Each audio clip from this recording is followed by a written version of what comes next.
Power Consumption Index for Data Center. In this section, we will introduce the Power Consumption Index for a data center. We know that the power consumption of a data center mainly comes from its IT equipment, cooling system, and other systems.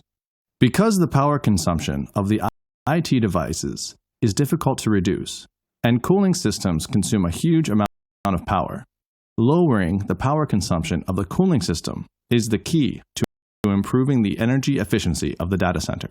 Research into data center energy consumption shows that IT equipment is responsible for 50% of energy consumption, and the cooling system is responsible for around 25%. Next are the four main factors for calculating the power consumption index for a data center. The first is power usage effectiveness, PUE. It is a widely used and comprehensive indicator that measures the data center infrastructure efficiency. In essence, the PUE is used to calculate how much power out of the total power supplied to the data center is actually applied to the IT devices. The PUE value ranges from 1.0 to infinity. The greater the PUE value of the DC equipment room, the more the power consumed by the DC infrastructure, such as the cooling and power supply. The formula is PUE equals total power divided by IT power, where total power indicates the total power consumption of the data center, and IT power indicates the power consumption of the IT devices. So, the closer this value is to 1, the better.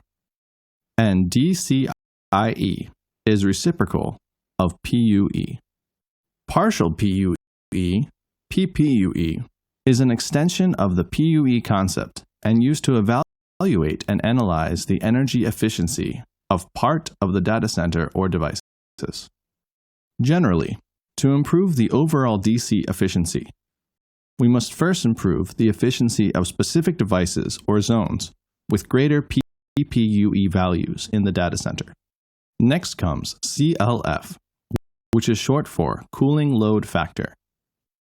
It represents the ratio between the power consumption of the cooling devices and that of the IT devices. We also need to consider power load factor, PLF. PLF represents the ratio between the power consumption of the power and distribution system and that of the IT devices. CLF and PLF are supplements to and extensions of the PUE. Calculating CLF and PLF allows you to carry out detailed analysis of the energy efficiency of the cooling system and power and distribution system. Lastly, we come to renewable energy ratio, RER. Renewable energy sources include solar energy, wind energy, hydro energy, biomass energy, geothermal energy, and ocean energy.